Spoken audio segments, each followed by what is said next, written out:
नमस्कार साथियों, cogent IAS में आप सबका बहुत बहुत स्वागत है। और हम लोग सीसैट का पेपर डिस्कस कर रहे थे। उसमें हम लोगों ने 2024, 2023, 2022, 2021 और 2020 का क्वेश्चन आंसर बहुत ही सक्सेसफुल तरीके से डिस्कस कर लिया था। इस वीडियो में हम लोग 2019 का पेपर डिस्कस करेंगे। ठीक है, तो देखिए, मेरा नाम रुपेश सर है। आप रुपेश सर के नाम से इस कोचिंग में मुझे जानेंगे। ठीक है, और मैं यहाँ पर सीसैट की तैयारी के लिए आया हूँ, तो सीसैट आप लोग पढ़ेंगे हमसे। तो चलिए आज का पहला क्वेश्चन देखते हैं। 2019 का पेपर, जैसा कि मैंने आपको बताया, हम लोग डिस्कस करेंगे। तो देखिए, सबसे पहला क्वेश्चन है,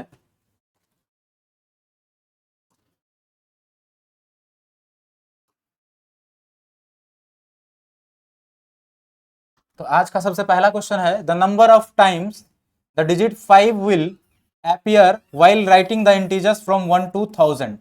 कहने का मतलब, ये क्वेश्चन ये कह रहा है कि यदि 1 से लेकर के 1000 तक के पूर्णांकों को लिखा जाए तो अंक 5 कितनी बार आएगी।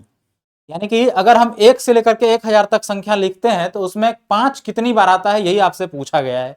तो देखिए, इस प्रकार का क्वेश्चन हम लोग किए थे, लेकिन सेम टू सेम नहीं था, तो थोड़ा सा अलग है ये। देखिए, तो 5 कितनी बार आता है देखते हैं 1 से लेकर के 1000 तक में। तो जब आप लिखेंगे 1 से लेकर पहला 100 तक जाएंगे तो 5 कहाँ कहाँ आएगा, 5 पे आएगा, 15 पे आएगा, 25 पे आएगा, 35 पे आएगा, 45 पे आएगा, 55 पे आएगा, ठीक है, 65 पे आएगा, 75 पे आएगा, 85 और 95। अगर हम लोग सिर्फ अभी यूनिट डिजिट का काउंट कर रहे हैं, क्योंकि ये 55 यानी 50 वाला जो सीरीज है ना, 50 से लेकर के और 59 तक, यानी 50 to 59 तक, इसमें टोटल 10 5 आएंगे। ठीक, तो अभी हम लोग सिर्फ यूनिट प्लेस वाला काउंट कर लेते हैं। यूनिट प्लेस वाला मतलब इधर जो 5 आ रहे हैं। ठीक, तो इधर आ गए टोटल 1 2 3 4 5 6 7 8 9 10। तो टोटल 10 5 आ गए यूनिट प्लेस पे। और इधर 50 वाले सीरीज में जब आप आएंगे तो 50 से लेकर के और 59 तक, इधर टोटल टेंस प्लेस पर जो 5 आएंगे ये भी 10 आएंगे, तो टोटल हो गए 20। यानी 1 से लेकर के 100 तक में आपके पास 5 कितने आ गए, 20। अब इसी तरह से जब 101 से लेकर के 101 से लेकर के या 100 कह लें, 100 से लेकर के जब आप 199 तक जाएंगे, 199 तक, तो देखिए 5 अभी भी उतना ही है, क्योंकि आपके पास टेंस प्लेस पर हर बार 1 से लेकर के 100 से लेकर के 199 तक में हर बार ये जो 100 प्लेस पर है, 100 प्लेस पर हर बार 1 ही आएगा, है ना। तो 5 आने की संभावना तो है ही नहीं। तो कुल मिलाकर के बात यह है कि यहां पर भी आपके पास 5 कितनी बार आएगा, 20 बार। सेम कहानी 200 से लेकर के 299 तक जाएंगे, हर बार 100 प्लेस पर 2 ही आएगा। तो 5 कहां कहां पर आया, टेंस प्लेस पर और यूनिट प्लेस पर, तो टोटल 5 यहां पर भी 20 ही हो गए। ठीक है, अब जैसे ही सेम कहानी 300 से लेकर के जब 399 तक जाएंगे तब भी 20 बार आएगा। उसके बाद 400 से लेकर के जब 499 तक जाएंगे तब भी 20 बार आएगा। लेकिन अब की बार जो कहानी है उसमें थोड़ा सा ट्विस्ट है। 500 से लेकर के जब 599 तक जाएंगे आप, ठीक, तो यूनिट और टेंस प्लेस पर हम लोगों ने देखा था कि 20 बार आता है 5, और 500 से लेकर के 599 तक यानी 100 बार 100 प्लेस पर हर बार 5 आएगा, यानी 100 बार 5 यहां पर आ जाएगा 500 के सीरीज में 100 प्लेस पर। और यूनिट और टेंस प्लेस पर हम लोग हर बार देख रहे हैं 20 आ रहा है, तो टोटल इस सीरीज में आपके पास 120 हो जाएंगे। ठीक है, अब उसी तरीके से फिर से आएंगे 600 से लेकर के 699 जब जाएंगे तो आपके पास फिर से 20 5 ही मिलेगा, क्योंकि 100 प्लेस पर फिर से सब बार 6 रहने वाला है।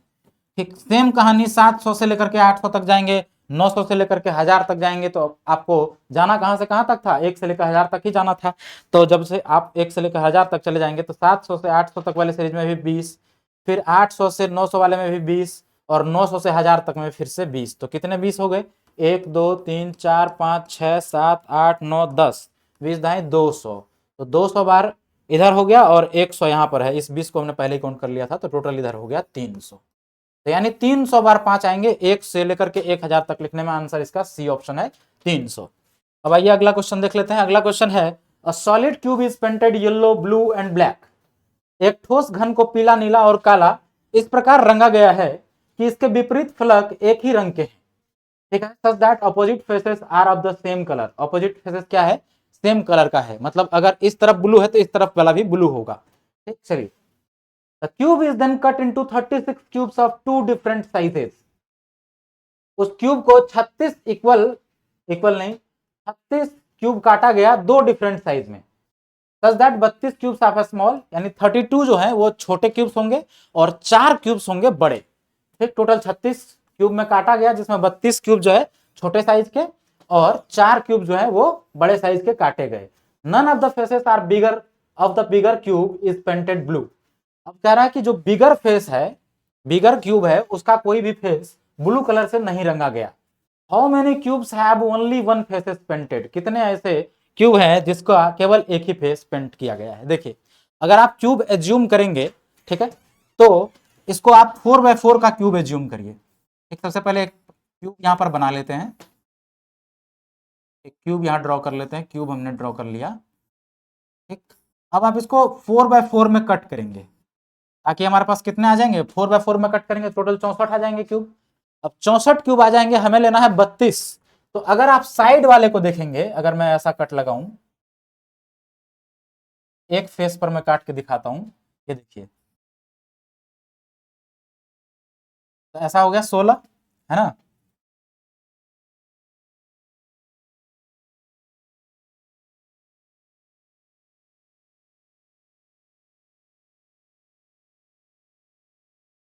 अरे मिट गया,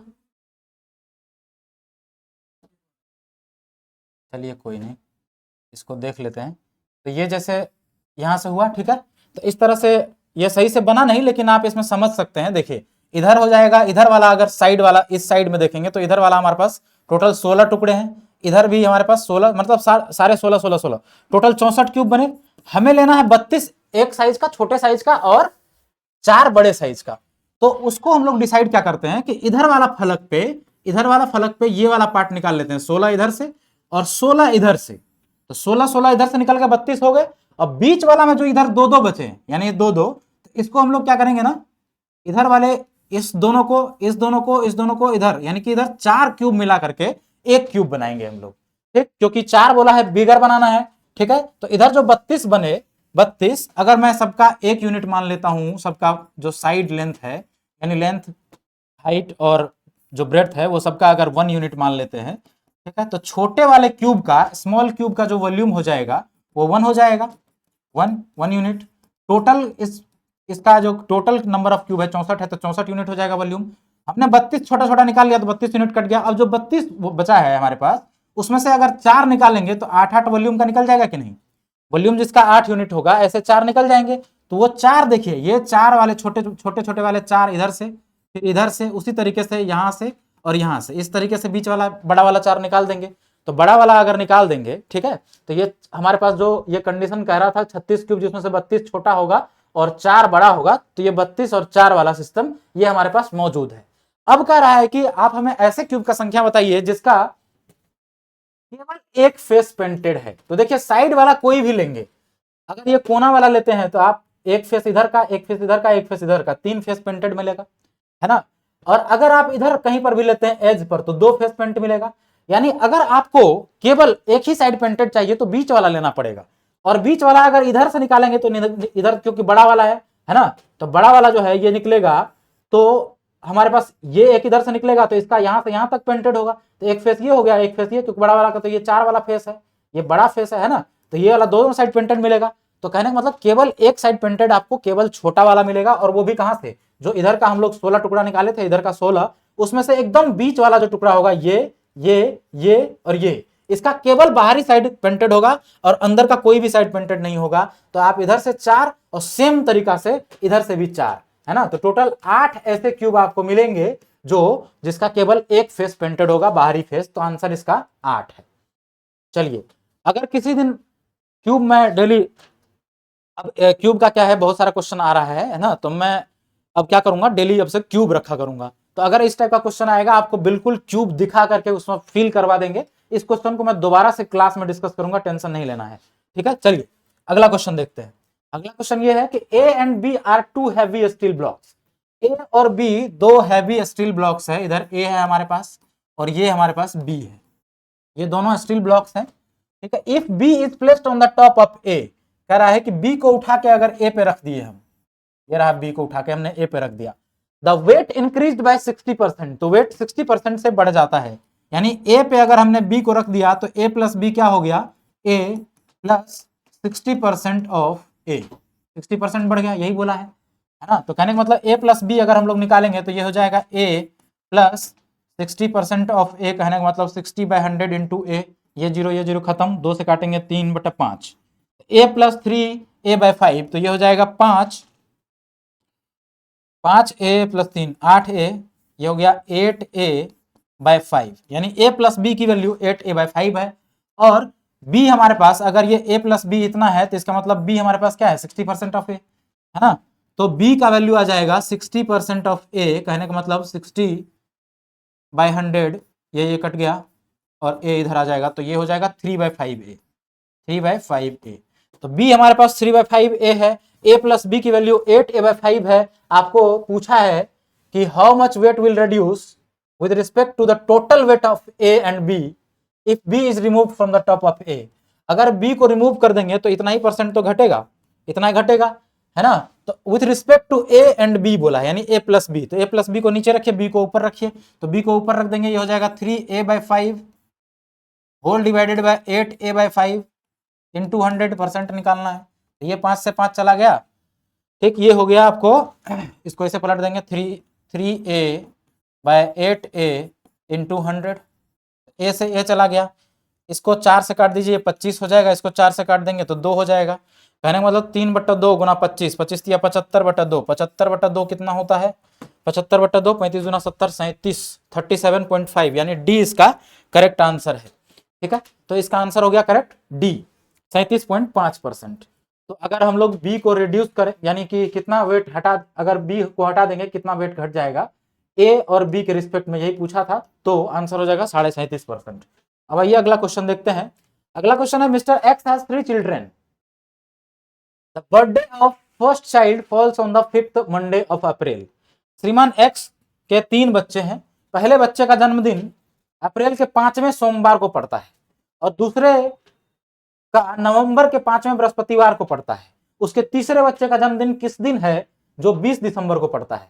तो 20 दिसंबर को कुल मिलाकर कौन सा दिन पड़ता है, ये आपको निकालना है, लेकिन कंडीशन ये है कि पहला बच्चा जो है ना अप्रैल के 5वें सोमवार को पैदा हुआ था और दूसरा बच्चा जो है ना नवंबर के 5वें बृहस्पतिवार को पैदा हुआ था, ठीक है। तो चलिए निकालते हैं, देखते हैं 20 दिसंबर को कौन सा दिन पड़ता है, ठीक। और आप लोगों से एक बात कहना चाहते हैं, अगर आप लोग जेन्युइन कैंडिडेट यूपीएससी के जुड़ते हैं हमसे, ठीक है, तो अब हम लाइव क्लासेस लिया करेंगे, कहने मतलब ये जो प्रीवियस ईयर क्वेश्चन है ना, इसको भी मैं अब लाइव क्लास में डिस्कस करूंगा, ठीक। तो आप लोग कमेंट में जरूर बताइएगा, लाइव क्लास में अगर आप जुड़ना चाहेंगे तो हम लोग लाइव लेकर के आएंगे इसको, ठीक। तो आपके लिए कमेंट सेक्शन हमारा खुला हुआ है, कमेंट सेक्शन में जाइए और कमेंट करिए लाइव क्लासेस में आप इंटरेस्टेड हैं कि नहीं, तो हम लाइव क्लास लेकर के आएंगे, ठीक है। रुपेश सर के नाम से आपको वहां पर लग जाएगा लाइव क्लासेस, ठीक है, शेड्यूल, तो आप लोग चेक करते रहेंगे और कमेंट सेक्शन में जरूर बताएंगे लाइव में इंटरेस्टेड है और किस टाइम आप लोग ज्यादा से ज्यादा संख्या में जुड़ेंगे, उसी टाइम हम लाइव लेकर के आएंगे। चलिए देखते हैं इस क्वेश्चन को। Mister X has 3 children, birthday of the first child falls on the 5th of Monday, 5वां सोमवार को पड़ता है अप्रैल में। देखिए, तो कैलेंडर का कॉन्सेप्ट हम लोग बताए हुए हैं कि 7 दिन का होता है ना, 7 दिन का पूरा सप्ताह, जिसमें मंडे ट्यूसडे ये सारे सब 7 दिन का होता है, तो उस हिसाब से हम लोग वोट डे निकालते थे। देखिए, तो किसी भी महीना में 28 दिन जो है ना, उसमें पहला 28 दिन, उसमें हर एक डे 4-4 बार आ जाता है, हर एक डे 4-4 बार आ जाता है 28 दिन में। 29वां दिन जो है वो 5वीं बार कोई भी दिन आएगा, तो वो 29 तारीख को या 30 तारीख को ही आएगा, उससे पहले पॉसिबल नहीं, क्योंकि उससे पहले 7-7 दिन का होता है ना, तो 4-4 बार सारे दिन रिपीट हो जाएंगे, ठीक है। 5वां दिन तभी रिपीट होगा, यानी 5वां दिन कोई भी तभी आएगा, ठीक, जब ये 29 या 30 को ही आ सकता है, कहने का मतलब। तो अगर हम अप्रैल में देखें तो अप्रैल हमारा होता ही है 30 का महीना, तो अप्रैल में मंडे 5वां मंडे को हुआ है ना, तो 5वां मंडे को अगर बच्चा हुआ है उसको, तो कहने का मतलब अप्रैल का या तो 29 तारीख को हुआ होगा या फिर 30 तारीख को, या तो 29 को या फिर 30 तारीख को, ठीक है। अब इसको भी पहले कंफर्म करना पड़ेगा, इसको कंफर्म करने के लिए हम लोग इसको मैच करवा देंगे, किसको मैच करवा देंगे, second one falls on the 5th Thursday of November, November का 5वां थर्सडे को दूसरा बच्चा था, है ना।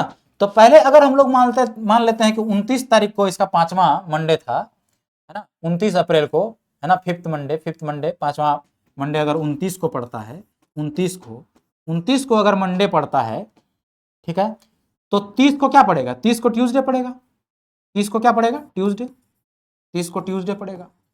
अब अगर 30 को ट्यूसडे हो गया, है ना, तो हम ये देखना चाह रहे हैं कि 29 नवंबर को कौन सा दिन पड़ेगा, 29 या 30 नवंबर को, है ना।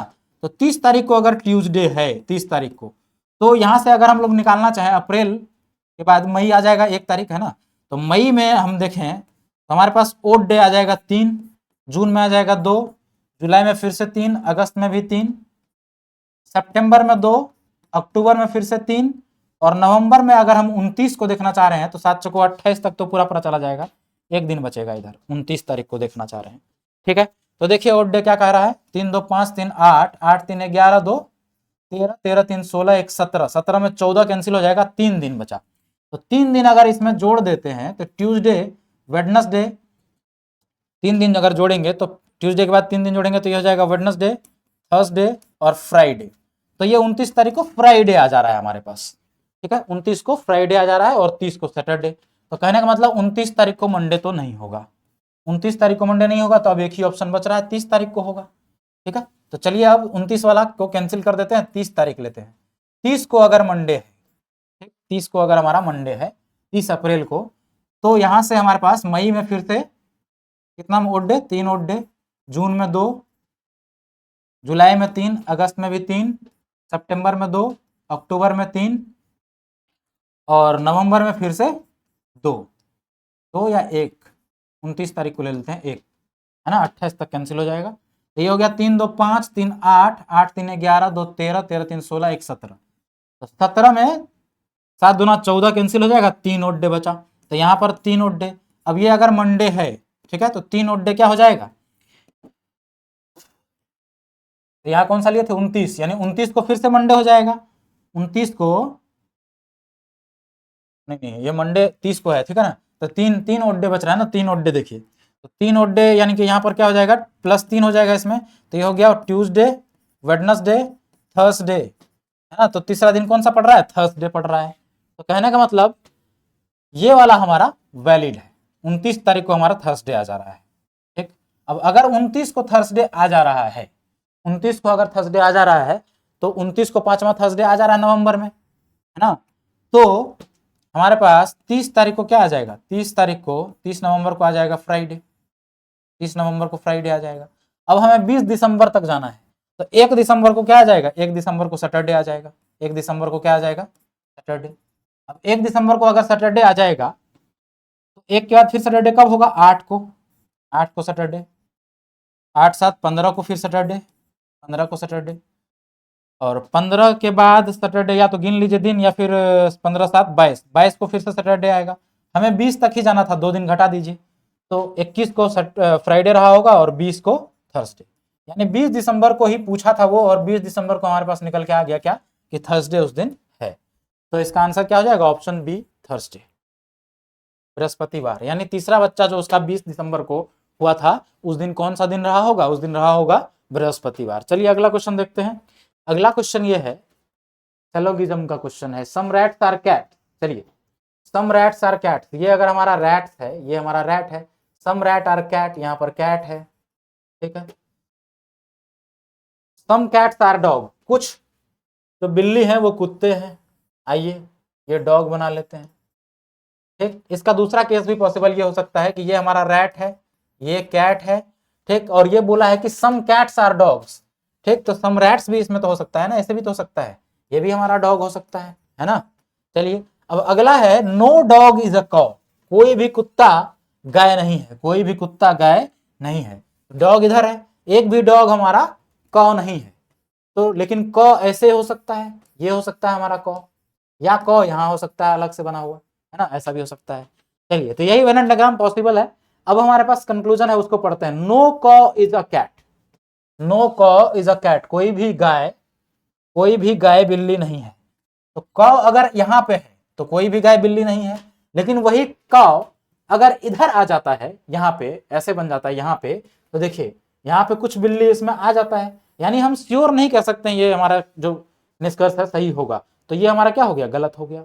अब अगला बोल रहा है कोई भी कुत्ता चूहा नहीं है, कोई भी कुत्ता चूहा नहीं है। इसमें भी देखिए, यहां पर अगर इस वेन डायग्राम को देखेंगे तो डॉग यहाँ है और रैट यहाँ है, तो इसमें तो नहीं है, कोई भी कुत्ता चूहा नहीं है। लेकिन यहाँ वाला वेन डायग्राम देखेंगे तो रैट ये है हमारा और ये हमारा डॉग है, तो यहाँ पर क्या है, ये वाला पार्ट हमारा दोनों में आ जाता है। तो कहने का मतलब दूसरा स्टेटमेंट भी श्योरली हम लोग नहीं कह पाएंगे कि उसका निष्कर्ष भी सही है। और तीसरा क्या है, some cats are rats, some cats are rats, ये इस डायग्राम में भी है, इसमें भी है, इसमें भी है ना, ये रैट है, ये कैट है, तो ये सारे में है। तो कहने का मतलब केवल तीसरा कंक्लूजन रहे ना, वो तीनों स्टेटमेंट को फॉलो कर रहा है, तो आंसर हो जाएगा ओनली 3, जो कि सी ऑप्शन में दे रखा है, केवल 3।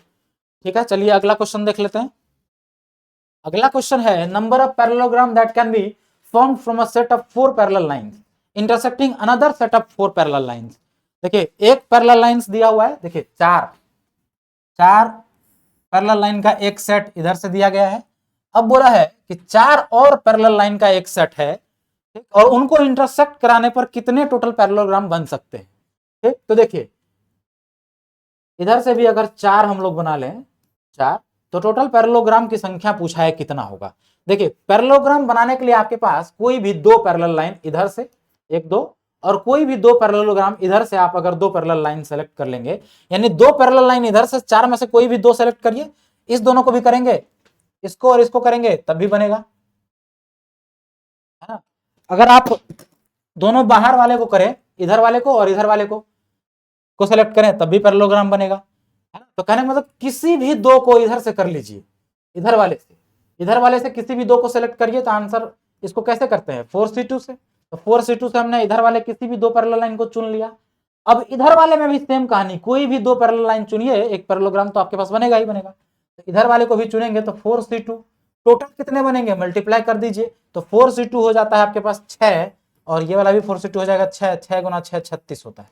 ठीक, ये C2 कैलकुलेट करने के लिए हमने पहले भी कई वीडियो में सिखाया है, आज भी देख लीजिए। 4C2 का मतलब होता है 4 फैक्टोरियल ऊपर में और नीचे 2 फैक्टोरियल इंटू 2 फैक्टोरियल। ये कैसे आता है, तो ये फॉर्मूला होता है NCR।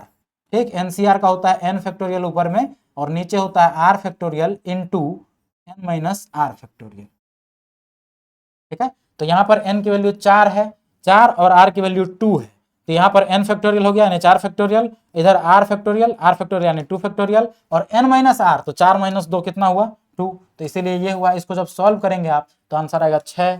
ठीक, दूसरा भी सेम लिखा है यानी 6, 6 गुना 6 36, तो आंसर इसका क्या हो जाएगा डी ऑप्शन 36। अब आइए अगला क्वेश्चन देखते हैं। अगला क्वेश्चन है, in a school every student is assigned a unique identification number. कह रहा है किसी विद्यालय में प्रत्येक विद्यार्थी को एक विशिष्ट पहचान संख्या नियत की गई। ठीक है, एक विद्यार्थी फुटबॉल का खिलाड़ी है यदि और केवल यदि पहचान संख्या 4 से विभाज्य है, जबकि एक विद्यार्थी क्रिकेट का खिलाड़ी है यदि और केवल यदि पहचान संख्या 6 से विभाज्य है। यदि 1 से लेकर 100 तक प्रत्येक संख्या किसी न किसी विद्यार्थी के नियत की गई है, तो उनमें से कितने विद्यार्थी क्रिकेट के साथ साथ फुटबॉल भी खेलते हैं। देखिए बहुत ही अच्छा क्वेश्चन है, इसको समझने का प्रयास करते हैं। ये देखिए, एक विद्यालय में प्रत्येक विद्यार्थी को एक विशिष्ट पहचान संख्या निर्गत किया गया और पहचान संख्या 1 से लेकर के 100 तक है, 1 से लेकर के 100 तक है। अब सवाल आपसे ये पूछा है, पहले तो 2 इंफॉर्मेशन है। इंफॉर्मेशन पहला ये है कि विद्यार्थी फुटबॉल का खिलाड़ी तभी है अगर उसका आइडेंटिफिकेशन नंबर, जो उसको विशिष्ट पहचान संख्या निर्गत की गई है, वह पहचान संख्या 4 से पूरी तरीके से विभाज्य है। ठीक है, यानी 1 से लेकर 100 तक में जो भी संख्या 4 से विभाज्य होगा, जो भी संख्या, ठीक, तो वो किसी न किसी का आइडेंटिफिकेशन नंबर रहेगा। तो वो जिसका भी आइडेंटिफिकेशन नंबर 4 से विभाजित होगा वही केवल फुटबॉल खेल सकता है। यानी 4 से विभाजित होने वाला सभी आइडेंटिफिकेशन नंबर वाले लड़के फुटबॉल के खिलाड़ी हैं। ठीक है, और बोला है कि वह विद्यार्थी क्रिकेट का खिलाड़ी है यदि और केवल यदि पहचान संख्या 6 से विभाजित होता है, यानी उसके पास जो आइडेंटिफिकेशन नंबर है वो अगर केवल 6 से वो नंबर विभाजित होता है तभी वह क्रिकेट का खिलाड़ी हो सकता है। ठीक है, तो यानी 6 से विभाजित होने वाला क्रिकेट नहीं, क्रिकेट का खिलाड़ी होगा। ठीक है, और 4 से विभाजित होने वाला फुटबॉल का खिलाड़ी होगा। अब बोला है आपके पास, तो उनमें से कितने विद्यार्थी क्रिकेट के साथ साथ फुटबॉल भी खेलते हैं, यानी आपसे पूछा है कितने विद्यार्थी ऐसे हैं जो दोनों खेलते हैं। ठीक, तो कहने का मतलब 4 और 6 दोनों से विभाजित होने वाला नंबर चाहिए। तो 4 और 6 दोनों से विभाजित होने वाला नंबर क्या होगा, 4 का एलसीएम और 6 का एलसीएम। तो इन दोनों का एलसीएम जब आप निकालेंगे तो 4 और 6 का एलसीएम आ जाएगा 12, 4 और 6 का एलसीएम 12 आ जाएगा। तो 4 और 6 का एलसीएम अगर 12 आ गया, ठीक है, यानी 12 जो है 4 से विभाजित होता है और 6 से विभाजित होता है। तो कहने का मतलब जिसका आइडेंटिफिकेशन नंबर 12 होगा वह स्टूडेंट क्रिकेट भी खेलता होगा और फुटबॉल भी खेलता होगा। आपसे ऐसा पूछा है 1 से लेकर 100 तक में ऐसे कितने लड़के होंगे जिसका आइडेंटिफिकेशन नंबर इन दोनों से विभाजित होगा। तो अगर 12 इन दोनों से विभाजित होता है तो 12 का हर मल्टीपल भी इन दोनों से विभाजित होगा। तो 1 से लेकर 100 तक में 12 के कितने मल्टीपल हैं भाई? तो 1 से लेकर 100 तक में 12 के कितने मल्टीपल हैं? 12 8 96। 96 के बाद जो आएगा वो 12 का मल्टीपल तो होगा, लेकिन हमें 100 के अंदर ही रहना है। तो 12 8 96, 96 तक 8 को मल्टीपल आ जाएगा, है ना। तो कहने का मतलब 8 ऐसे नंबर आएंगे जो 6 और 4 दोनों से विभाजित होंगे। कहने का मतलब वो जो लड़का होगा जिसका ऐसा नंबर होगा आइडेंटिफिकेशन का, ठीक है, आइडेंटिटी नंबर, वो लड़का फुटबॉल और क्रिकेट दोनों साथ साथ खेलता होगा। आंसर हो जाएगा 8, बी ऑप्शन। अब आइए, खाली समझने का खेल था, कैलकुलेशन कुछ भी नहीं है इसमें। तो आइए अगला क्वेश्चन देखते हैं। अगला क्वेश्चन है, when a runner was crossing the 12 kilometre mark, एक रनर दौड़ रहा था, जैसे ही वो यहाँ ये मार्क क्रॉस किया, ऐसे ही उसको बताया गया, she was inform that she had completed only 80% of the race. यानी कि ये 12 किलोमीटर का मार्क है, यहाँ से यहाँ तक 12 किलोमीटर। 12 किलोमीटर जैसे ही वो इसको यहाँ पर आया तो उसको इन्फॉर्म किया गया कि आपने 80% रेस कंप्लीट कर लिया है। तो how many kilometres was the runner suppose to run in this event. तो टोटल कितने मीटर का जो है या कितना किलोमीटर का ये रेस था, यही आपसे पूछा है, ठीक है, कितने किलोमीटर का दौड़ना था। तो अगर एक बात बताइए, 12 किलोमीटर पर था, उसको बोला 80% आपने कंप्लीट कर लिया, यानी 80% का वैल्यू कितना है? 12 किलोमीटर, है ना। यानी 80% का वैल्यू अगर 12 किलोमीटर है, अगर मान लेते हो टोटल जो रेस है वो x किलोमीटर का होगा, तो x का 80% बराबर 12 किलोमीटर है। यही तो हुआ सवाल का कहने का मतलब। तो 100% का कितना हो जाएगा? पहले x का ही निकाल लेते हैं, चलिए। तो x कितना किलोमीटर का टोटल रहा होगा? 12, ठीक है, और ये हो जाएगा डिवाइडेड बाय 80%, का ऊपर में चला जाएगा 100, है ना।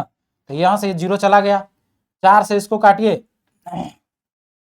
तो 4 से ये 2 बार में चला जाता है, और 4 से ये 3 बार में चला जाता है, और 2 से ये 5 बार में चला जाता है। 3 5 15 किलोमीटर, यानी टोटल रेस कितना किलोमीटर का रहा होगा? 15 किलोमीटर का। यही आपका उत्तर है, यही आपसे पूछा गया था, ऑप्शन बी, ठीक है। चलिए, तो एक बार हम आपको और बता दें, रुपेश सर के नाम से आपका मैथ्स का यानी सीसेट का, ठीक है, वीडियो आगे लाइव क्लासेस कितना लोग चाहते हैं। जो भी लोग इस वीडियो को या इस सेशन को हमारा जेन्युइन कैंडिडेट देख रहे हैं और वो चाहते हैं कि लाइव क्लास में, ताकि आप हमसे इंटरेक्ट कर सकें, कोई क्वेश्चन पूछ सकें, तो आप कमेंट सेक्शन में हमको बताइए, अगला क्लास हम लाइव लेकर के आएंगे, ठीक है। चलिए, इसका क्वेश्चन आपका आंसर हो जाएगा बी। अब आइए अगला क्वेश्चन देखते हैं। अगला क्वेश्चन है, Raju has 9000 with him and he wants to buy a mobile handset but he finds that he has only 75% of the amount। कहने का मतलब सिंपल, देखिए ये भी सवाल वही उसी टाइप का है लगभग, कि राजू के पास 9000 रुपया है और वह एक मोबाइल हैंडसेट खरीदना चाहता है, लेकिन उसको पता चलता है कि उसके पास हैंडसेट खरीदने के लिए आवश्यक राशि का केवल 75% है। यानी ये जो 9000 है वो केवल 75% है, जितना भी मोबाइल का कॉस्ट है, ठीक है, उसका सिर्फ 75% वैल्यू है ये 9000। तो कहने मतलब मोबाइल का कॉस्ट अगर x है तो x का 75% का वैल्यू कितना है भाई? 9000 है, 9000, ठीक है। तो x का वैल्यू टोटल कितना आ जाएगा? 9000 गुणा 100/75। मैं इसको एक स्टेप छोड़ करके डायरेक्ट लिख दिया, ये 75/100 होगा, तो यहाँ पर 100 ऊपर चला जाएगा मल्टीप्लाई में और 75 नीचे आ जाएगा, बस यही किया है। तो 75 को काट देंगे 25 से तो 3 बार में चला जाएगा, और इसको काट देंगे 25 से तो 4 बार में चला जाएगा, 3 से ये 9, 3 बार में चला जाएगा, यहाँ 9000 है, तो 3000 गुणा 4 12000, यानी मोबाइल का कॉस्ट कितना रहा होगा? 12000, ठीक है। चलिए, अब कह रहा है therefore he borrows 2000 from his friend, ठीक है। इस क्वेश्चन को पूरा समझ लीजिए फिर से। देखिए, राजू के पास 9000 रुपया था, वो मोबाइल खरीदना चाहता था, लेकिन जब दुकान में गया तो दुकानदार उसको बताया कि इस मोबाइल का जितना कॉस्ट है, आपके पास जो रुपया है वो केवल 75% है, ठीक, यानी 25% आपको और लाना है तभी आप मोबाइल खरीद पाएंगे। तो उसने क्या किया, अपने एक दोस्त से 2000 रुपया उधार लिया, ठीक है, उधार लेता है तब क्या होता है आगे स्टेटमेंट देखिए। तो राजू के पास अभी भी हैंडसेट खरीदने के लिए पर्याप्त राशि नहीं है, बिल्कुल नहीं है, यही ऑप्शन सही हो जाएगा आपका, ठीक है। देखिए, क्योंकि हम लोगों ने निकाला मोबाइल का दाम टोटल कितना है? 12000, है ना, क्योंकि 75% का वैल्यू 9000 था, तो यहाँ से हम लोगों ने 100% का वैल्यू निकाल लिया, वो कितना आ गया? 12000। तो अगर मोबाइल का दाम 12000 था, 9000 उसके पहले से था, 2000 उसने फ्रेंड से ले लिया, तो 11000 हुआ ना। तो अभी भी मोबाइल खरीदने के लिए उसके पास पर्याप्त राशि नहीं है, बाकी आप और भी ऑप्शन पढ़ सकते हैं। चलिए देख लेते हैं। राजू के पास ठीक उतनी ही राशि है जितनी हैंडसेट खरीदने के लिए आवश्यक है, बिल्कुल नहीं, 11000 है ना, हैंडसेट खरीदने के लिए पर्याप्त कितना राशि है? 12000 चाहिए, ठीक है। अब राजू के पास हैंडसेट खरीदने के लिए पर्याप्त राशि है और हैंडसेट खरीदने के बाद उसके पास 500 रुपया बच जाता है, ये तो कभी नहीं होगा, है ना। उसके पास 11,000 रुपया है और हैंडसेट का दाम 12000 निकाला हम लोगों ने, ठीक है। राजू के पास हैंडसेट खरीदने के लिए पर्याप्त राशि है और हैंडसेट खरीदने के बाद उसके पास 1000 रुपए, ये दोनों ऑप्शन तो लगभग सेम कर दिया, यहाँ 500 रुपए बचा रहा है, यहाँ 1000 रुपए, ठीक है। तो कुल मिला के जो लोग कैलकुलेट नहीं कर पाएंगे उसके लिए कंफ्यूज करने के लिए ये आपको ये दो स्टेटमेंट दे रखे हैं। ऑप्शन इसका ए करेक्ट आंसर है। आइए अगला क्वेश्चन देखते हैं। जरूर बताइएगा कमेंट सेक्शन में कि हम लोग लाइव सेक्शन लेकर के आए आपका, मतलब मैथ के लिए लाइव सेक्शन, ठीक है। लाइव सेशन कौन कौन लोग चाहते हैं, तो उसके हिसाब से अगर 10 कमेंट से भी ऊपर आ गया ना तो हम लोग लाइव क्लास लेकर के आएंगे। चलिए अगला क्वेश्चन देखते हैं। अगला क्वेश्चन है, in 2002 Meenu's age was 1/3 of the age of Meera. 2002 में, चलिए यहां लिख लेते हैं, 2002 में Meenu's age was 1/3 of the age of Meera. तो मीरा का अगर मीरा का एज x है तो मीनू का कितना हो जाएगा, मीनू का बोला है 1/3 हो जाएगा, है ना। Meenu's age was 1/3 of the age of Meera, तो मीरा का x है तो मीनू का क्या हो जाएगा x/3। वेराज इन 2010 कह रहा है कि जबकि 2010 में यानी 2 से 10 तक तो कितना साल बढ़ गया, 8 साल, ठीक है। 2002 से 10 में 8 साल बढ़ गया। कह रहा है 2010 में Meenu's age was half of the age of Meera. Meenu का एज जो है वो मीरा का हाफ है, ठीक है। ये देखिए, तो मीनू का एज जो है मीरा का हाफ है। तो अगर हम इसमें 2010 में जाए तो दोनों में 8 प्लस करेंगे, इसमें भी 8 प्लस करेंगे, इसमें भी 8 प्लस करेंगे, ये x/3 है +8, ठीक, ये हो गया। अब बोला है कि Meenu's age was half the age of Meera, Meera का जितना है उसका आधा हो जाएगा मीनू का, तो यानी कि x + 8/2 हो जाएगा इक्वल्स टू x/3 + 8, यही कह रहा है। अब इसको सॉल्व करिए और x का वैल्यू निकालिए। इसको जब सॉल्व करेंगे आप तो ये हो जाएगा, ये 2 उधर चला जाएगा, लेकिन इसको पहले कर लेते हैं। x ये हो जाएगा इधर 3, तो ये हो गया 8 × 24, x + 24/3, ठीक है। ये हमने इसको लिखा है, ठीक।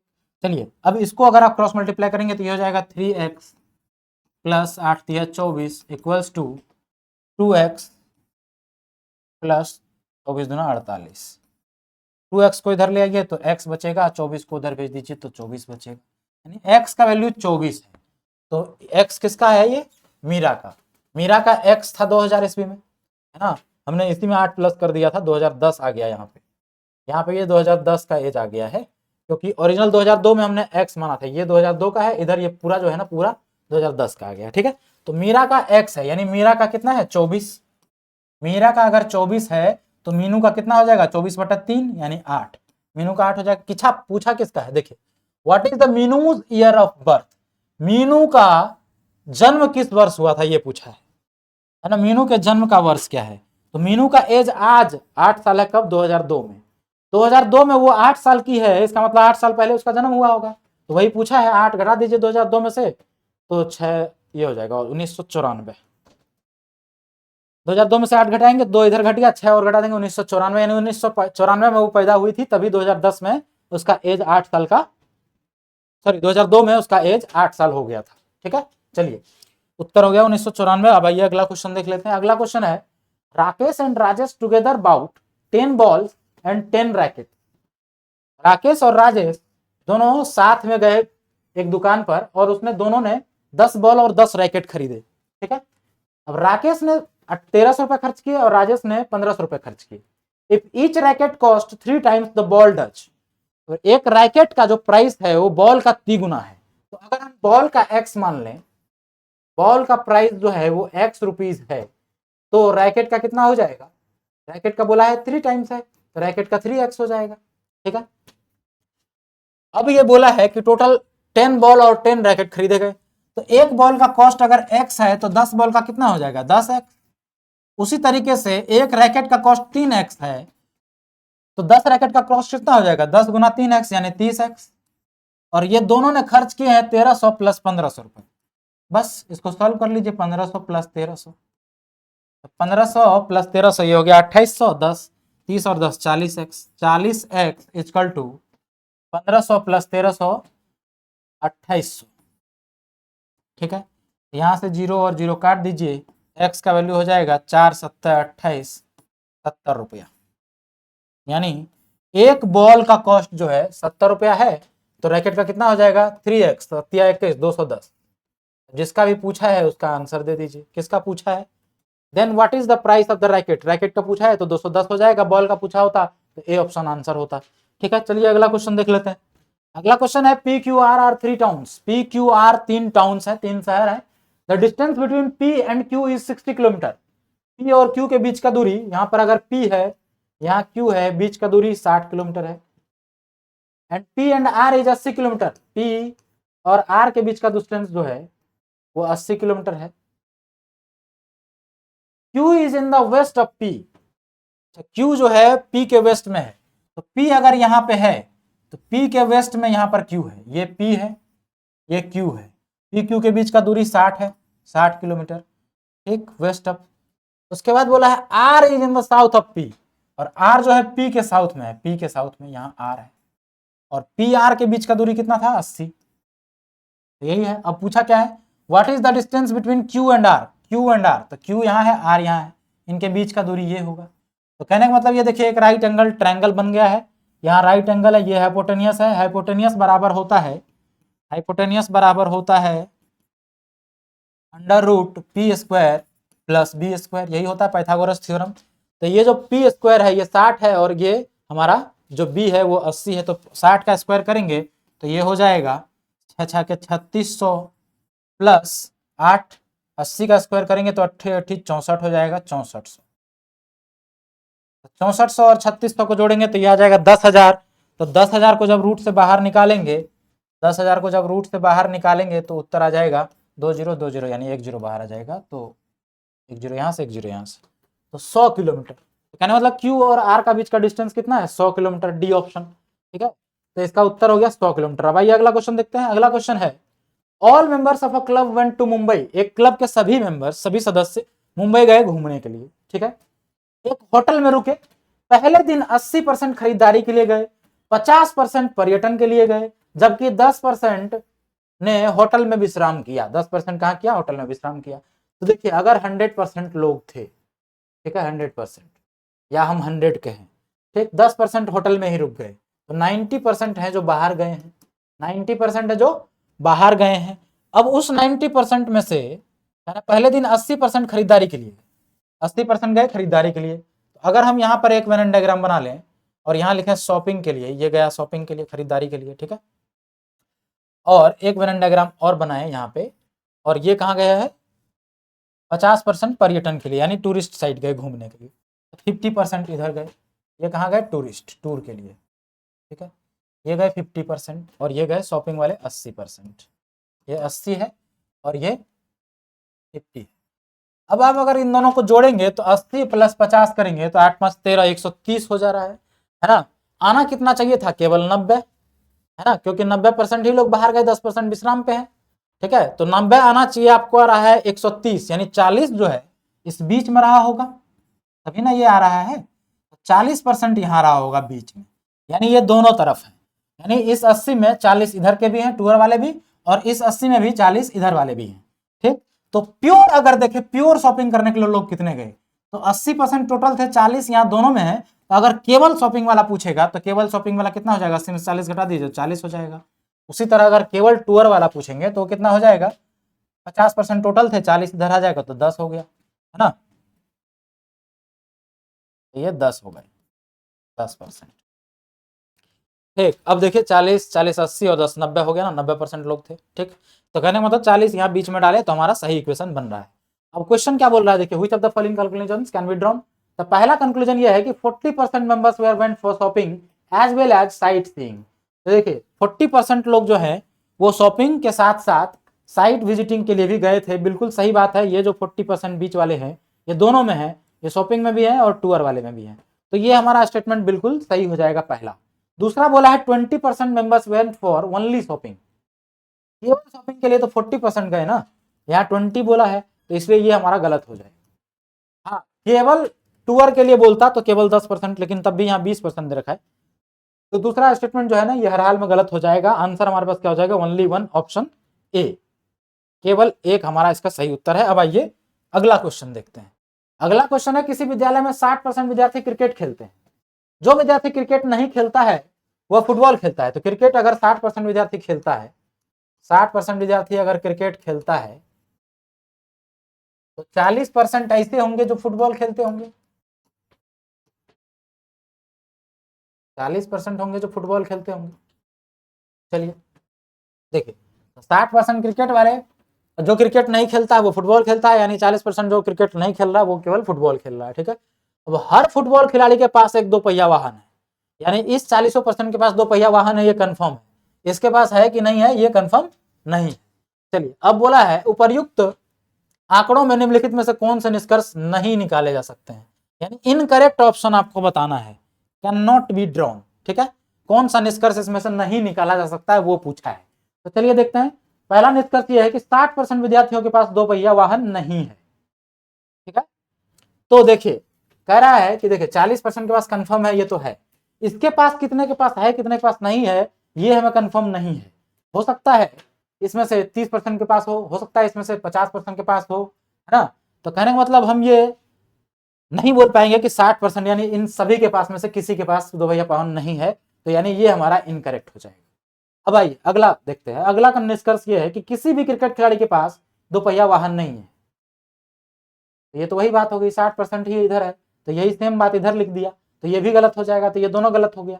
तीसरा बोला है क्रिकेट खिलाड़ी फुटबॉल नहीं खेलते हैं, वो तो आपके क्वेश्चन में ही बोला गया था कि जो विद्यार्थी क्रिकेट खेलता है वो फुटबॉल नहीं खेलता है, तो ये बिल्कुल करेक्ट है। तीसरा आपसे इनकरेक्ट पूछा गया था, तो ऑप्शन क्या हो जाएगा 1 एंड 2, 1 एंड 2 जो कि ऑप्शन ए में है, तो ऑप्शन ए इसका उत्तर हो जाएगा। देखिए ऑप्शन ए क्यों हो गया, क्योंकि आपसे इनकरेक्ट पूछा था, जो नहीं निकाला जा सकता है। ये दोनों जो है इसको हम लोग नहीं निकाल सकते थे। चलिए अगला क्वेश्चन देखते हैं। अगला क्वेश्चन है the ratio of 2 digit natural number to a number formed by reversing the digit. 2 अंकों की धनपूर्ण संख्या का इसके अंकों को उत्क्रमित करने से बनी संख्या का अनुपात 4/7 है, तो युग्मों की संख्या कितनी है, यानी कितने ऐसे पेयर बनेंगे, यही आपसे क्वेश्चन पूछा है। चलिए देखते हैं। तो सबसे पहले 2 डिजिट नंबर हम मान लेते हैं x और y। ठीक है, इसको रिवर्स करेंगे तो ये हो जाएगा y और x। ठीक, अब बोला है कि रेशियो इनका रिवर्स करने पर, चलिए रिवर्स करके रेशियो लिख देते हैं। तो पहले इसको लिखने का तरीका इस तरह का क्वेश्चन हम लोगों ने बहुत बार किया है, तो अब हम डायरेक्ट लिखते हैं। ये हो जाएगा 10x, ये हो जाएगा 10x प्लस में y, और ये हो जाएगा 10y प्लस में x, और इनका रेशियो 4/7, 4/7 है, यही है ना। अंकों की धनपूर्ण संख्या उसके अंकों के तुलनित करने से बनी संख्या का अनुपात 4/7, 4/7 है। ठीक है, चलिए तो इसको हम लोग सॉल्व कर लेते हैं। ये हो जाएगा 70x plus 7y equals to 40y plus 4x। x वालों को एक तरफ, y वालों को एक तरफ कर दीजिए, तो ये हो जाएगा 4x इधर ले आएंगे, तो ये हो जाएगा 60 में से 4 चला गया तो 66x, 66x equals to 33y। ठीक, x बाई वाई करेंगे तो ये हो जाएगा 33/66, यानी 33 दूना 66, 1/2, यानी x बाई वाई का रेशियो 1:2 है, यानी x अगर 1 है तो y क्या है 2 है, यानी 2 गुना हो रहा है ना। तो हम लोग क्या क्या ले सकते हैं, नंबर ऑफ सच पेयर पूछा है, देखिए कितना पेयर बना सकते हैं। अगर हमारे पास x और y का रेशियो आ गया कि 1:2 होना चाहिए, तो कितने पेयर बना पाएंगे, जब x 1 होगा तो y 2 हो जाएगा, x को 2 लेंगे तो y 4 हो जाएगा, x को 3 लेंगे तो y 6 हो जाएगा, x को 4 लेंगे तो y 8 हो जाएगा, 5 लेंगे तो ये 10 हो जाएगा, 2 डिजिट यहीं पर हो जाएगा। तो कुल मिला के इतना ही 4 पेयर पॉसिबल है, और इन चारों पेयर को आप रख के इसमें चेक भी कर सकते हैं रेशियो 4:7 आता है कि नहीं, ये हमारे पास चेक करने का तरीका है।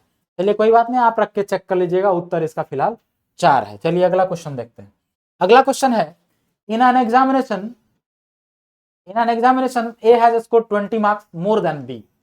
जितना B ने स्कोर किया उससे ज्यादा A ने किया, यानी A जो है वो क्या है B+20 है, B+20 मार्क्स। ठीक है, अब कह रहा है कि B has scored 5% less marks than A, यानी A जो है B से 20 नंबर ज्यादा लाया है, तो B जो है A से 20 नंबर कम लाया है, और यहां बोला है कि 5% कम लाया है, यानी वही 20 नंबर का वैल्यू 5% है, यानी 5% का वैल्यू कितना है 20 नंबर, तो 100% का कितना हो जाएगा, 100% का कितना हो जाएगा 5 चौको 20, 5 से इसको कितना कितना बार गुणा करेंगे तो 100 हो जाएगा 20 बार, तो इसको भी 20 बार गुणा करिए तो 400 हो जाएगा, 400 है ना। तो कहने मतलब 5% का वैल्यू 20 नंबर है, तो 100% का कितना हो जाएगा 400, यानी 400 नंबर ये लेकर के आया है भाई। अगर इसको मान लीजिए 100% लाया है, ठीक, ये कम लाया है B 20 नंबर यानी B, तो यहाँ पूछा किसका है how much B has score, तो बी का कितना नंबर हो जाएगा, 20 नंबर कम कर दीजिए 400 में से, तो 400 में से 20 नंबर अगर कम करेंगे तो 380, यही इसका उत्तर है, 380 इसका उत्तर है। चलिए अगला क्वेश्चन देखते हैं। अगला क्वेश्चन है Sita and Gita go for swim after a gap of every 2 days and every 3 days respectively. Sita और गीता क्रमशः प्रत्येक 2 दिनों और प्रत्येक 3 दिनों के अंतराल के बाद तैराकी के लिए जाती है। यदि 1 जनवरी को वे दोनों एक साथ तैराकी के लिए गई थी तो वे अगली बार कब एक साथ जाएंगी। ठीक है, चलिए इस क्वेश्चन को करते हैं। अब अगर एक साथ 1 जनवरी को वो लोग गए थे, 1 जनवरी, अगर हम लिखें 1 जनवरी को वो लोग एक साथ गए थे सीता और गीता, ठीक है। अब कह रहा है सीता एंड गीता, तो सीता जो है प्रत्येक 2 दिनों के और प्रत्येक गीता जो है प्रत्येक 3 दिनों के अंतराल के बाद, यानी अब ये 2 दिन तक नहीं जाएगी, यानी 2 तारीख और 3 तारीख को नहीं जाएगी, उसके बाद 4 को जाएगी। कौन कौन जाएगी 4 को, सीता। तो सीता जाएगी 4 तारीख को, अब यहां लिख लेते हैं एस।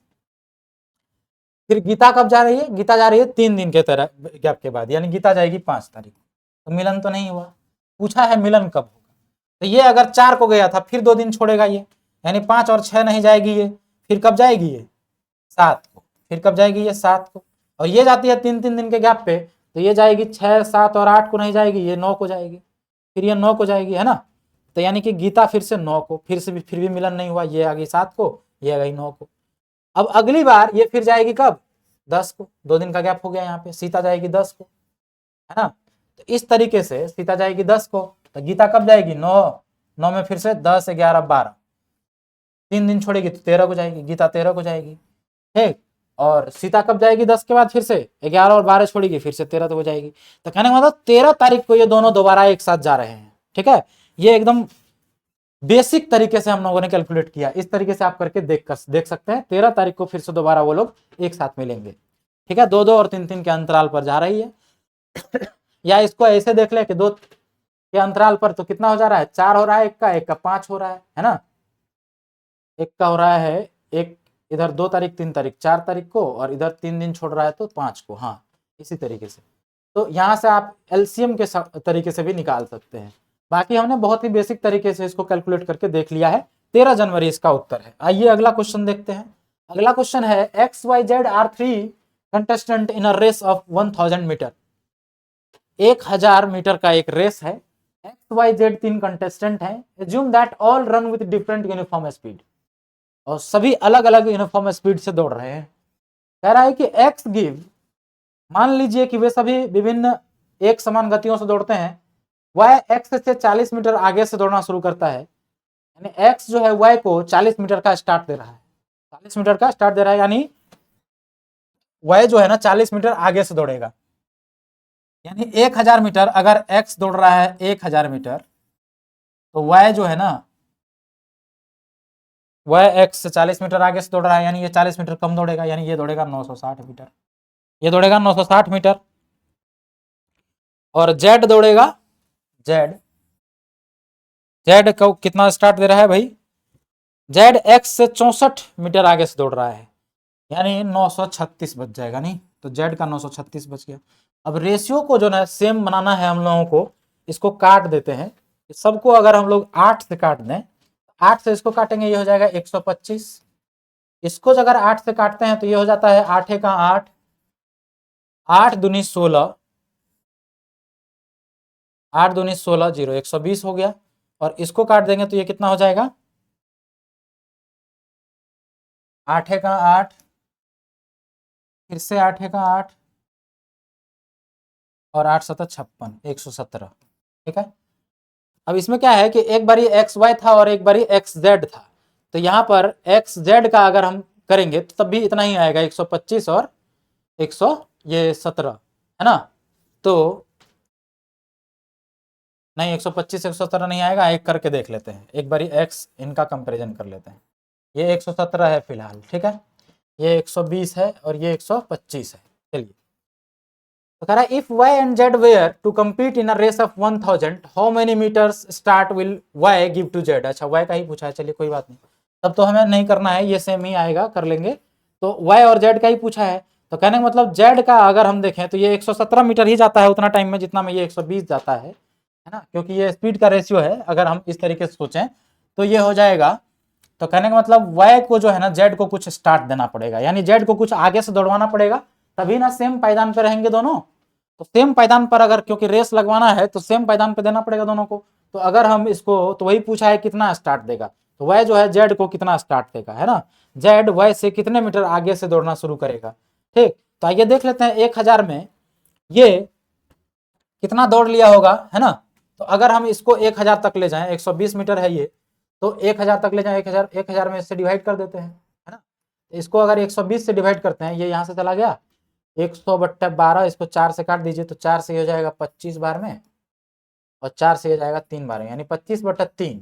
25/3 से अगर हम इसको गुणा करेंगे तो ये 1000 चला जाता है 25/3 से, यानी इतना टाइम अगर हम इसको देते हैं तो इस स्पीड से ये 1000 कंप्लीट कर लेता है ना। 25/3 मिनट कहें, घंटा कह लें, मीटर है मिनट में ज़्यादा सही रहेगा।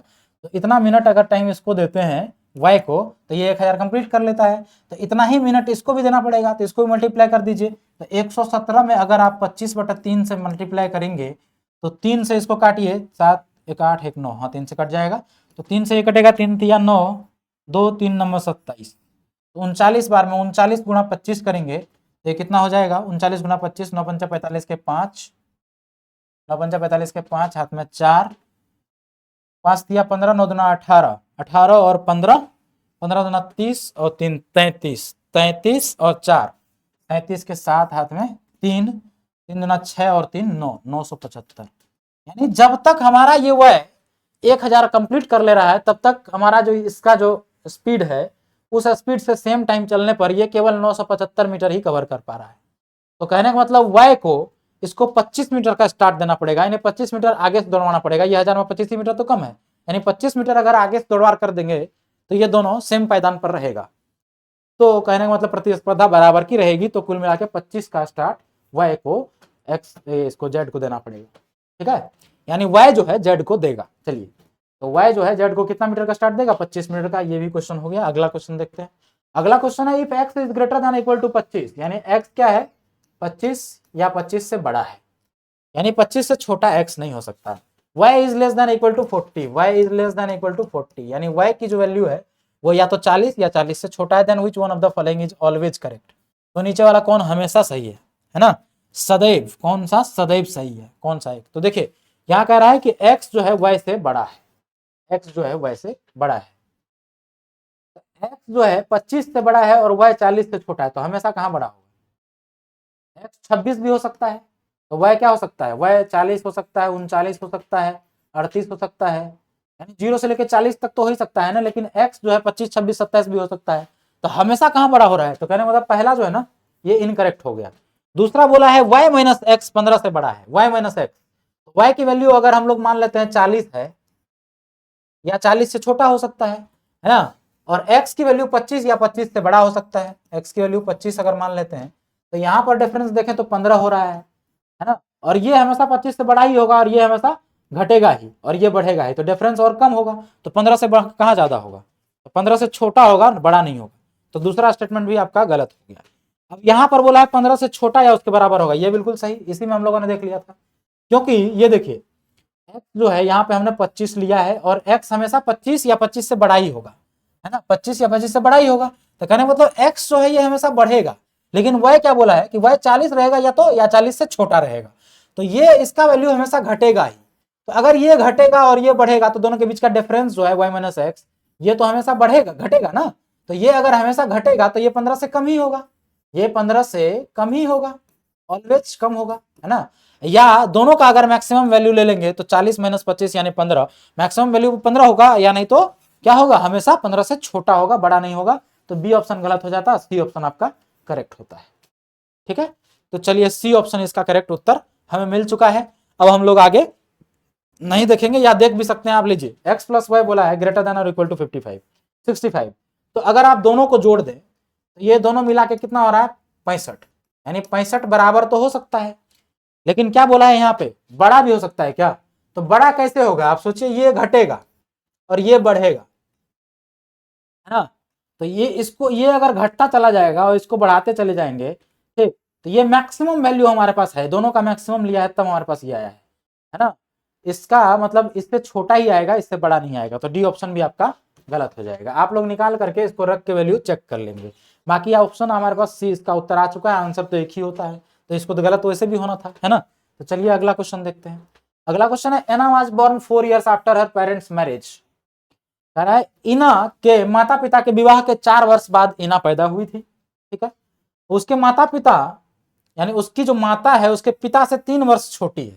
यानी अगर हम कहें कि उसके पिता का जो है, पिता का, उसके फादर का जो एज अगर x है तो मदर का क्या है, x-3, x-3। या कह लें कि मदर का अगर x है तो फादर का क्या हो जाएगा, x+3। दोनों में से कोई भी मान सकते हैं, कोई दिक्कत नहीं है, ठीक है। तो उसके माता पिता से 3 वर्ष छोटी है, यानी माता का अगर x है तो पिता क्या हो जाएगा, x+3, तभी तो 3 वर्ष माता छोटी है, यानी पिता 3 वर्ष बड़ा है, एक ही बात है दोनों। और एना जो है 13 वर्ष की है, एना अभी 13 वर्ष की है। एना की आयु कितनी है, 13 वर्ष। एना अगर अभी 13 वर्ष की है, 24 वर्ष बड़ी है, यानी अपने माता से, एना अपने माता से 24 वर्ष बड़ी है। तो माता का एज ये है हमारे पास, माता से ही बड़ी है ना, पिता से 3 वर्ष छोटी है, और एना से जो कि 13 वर्ष की है 24 वर्ष बड़ी है, एना से 24 वर्ष बड़ी है। तो इसमें 24 जोड़ दीजिए, 13 में, एना 13 वर्ष की है और इससे 24 वर्ष बड़ी उसकी मदर है, तो 24 इसमें जोड़ेंगे तो कितना हो जाएगा, 13 + 24, 24 10 34 3 37, यानी 37, यानी मदर का एज कितना आ गया, 37। यानी एक्स का वैल्यू 37 है तो पिता कितना हो जाएगा, 37 + 3 40, यानी फादर का एज 40 हो गया, मदर का 37 हो गया, और एना का 13 है, ठीक है। अब क्या क्वेश्चन पूछा है, at what age did Anna father get married. तो बताइए एना के पिता के उम्र किस उम्र में विवाह हुआ था, एना के पिताजी किस उम्र में शादी किए थे, ये आपसे पूछा है सवाल। तो देखिए एना का फादर का एज अभी 40 है और एना का एज 13 साल है, यानी 13 साल पहले एना पैदा हुई होगी, तो 40 में से 13 घटा दीजिए, 27 हो गया, ठीक है। लेकिन यहाँ शादी थोड़ी हुआ है, शादी के 4 साल बाद ये पैदा हुई, यानी 4 साल पहले और शादी हुई होगी, यानी इसके पैदा होने से और 4 साल पहले शादी होगी। आपसे ये पूछा है कि शादी कब हुई थी, तो 4 और घटा दीजिए, इसमें 4 और घटा देंगे तो आंसर क्या आ जाएगा, 23, यानी 23 वर्ष इसका उत्तर है। उसके पिताजी जब 23 साल के रहे होंगे तब उसकी शादी हुई होगी। चलिए अच्छी बात है, अगला क्वेश्चन देखते हैं।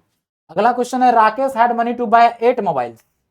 राकेश के पास एक विशिष्ट कंपनी का 8 मोबाइल खरीदने का है धनराशि थी, लेकिन खुदरा व्यापारी ने उसे खास हैंडसेट पर बहुत अच्छी छूट का प्रस्ताव दिया, यानी उसको बेहतर डिस्काउंट का ऑफर किया दुकान वाले ने, ठीक है। देखिए राकेश अपने पास की धनराशि से 10 मोबाइल हैंडसेट खरीदा, मतलब इतना बढ़िया ऑफर मिला, 8 हैंडसेट खरीदने का सोच के गया था और 10 हैंडसेट खरीद के ले आया, यानी उसको टोटल 2 हैंडसेट की प्रॉफिट हो गई, 2 हैंडसेट की, 2 हैंडसेट की बचत हुई कितनी पे, 10 पे, है ना।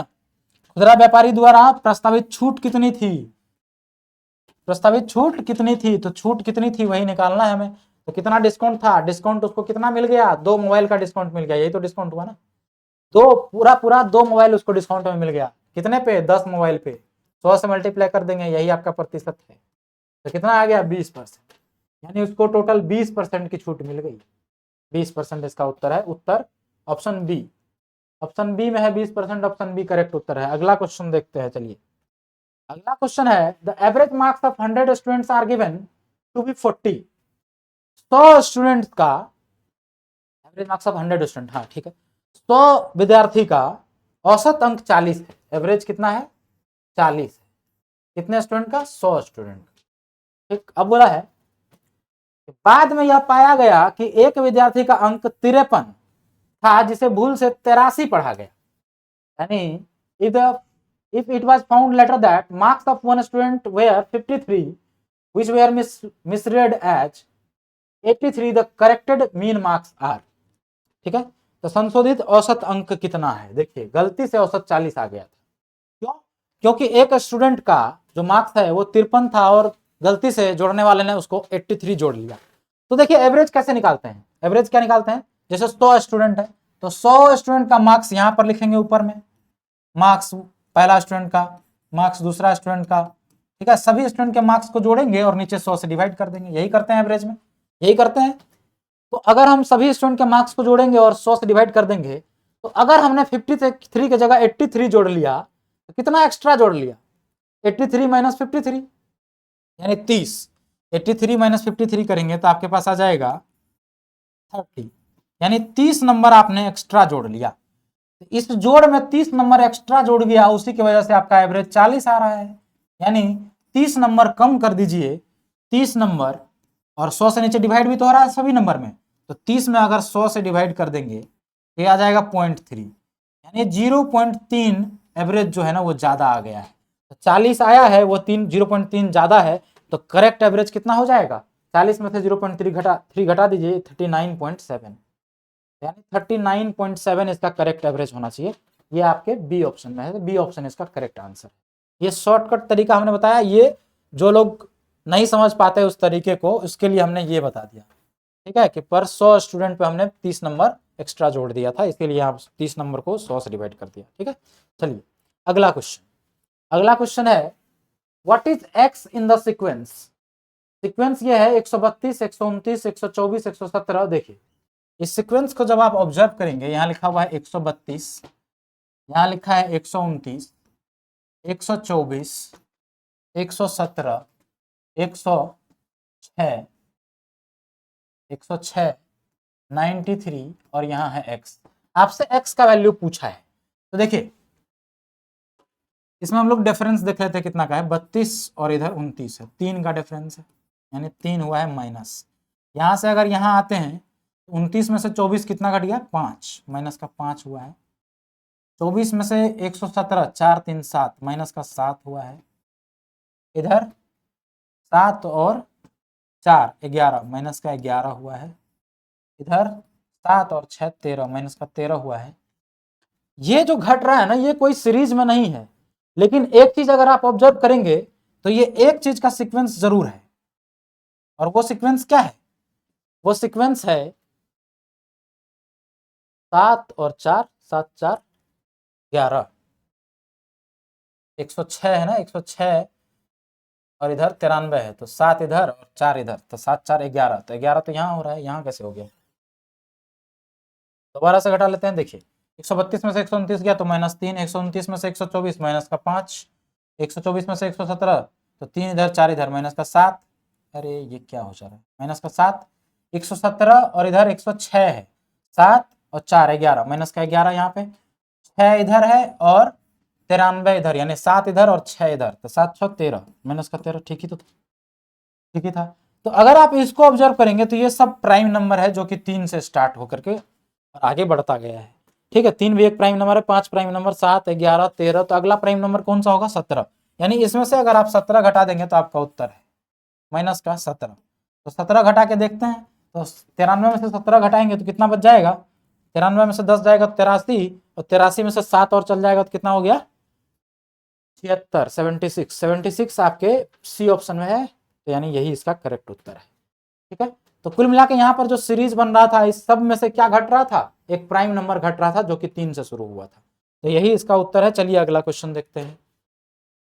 अगला क्वेश्चन है, a wall clock move 10 minute fast in every 24 hours, the clock was set right to show the correct time at 8 AM on Monday. देखिए कोई दीवार घड़ी प्रत्येक 24 घंटे में 10 मिनट तेज चलती है, और इस घड़ी को सोमवार को पूर्वाह्न 8 बजे सही समय दिखाने के लिए सेट किया गया था। जब यह घड़ी बुधवार को अपराह्न 6 बजे का समय दिखाती है, तो सही समय उस वक्त क्या रहा होगा?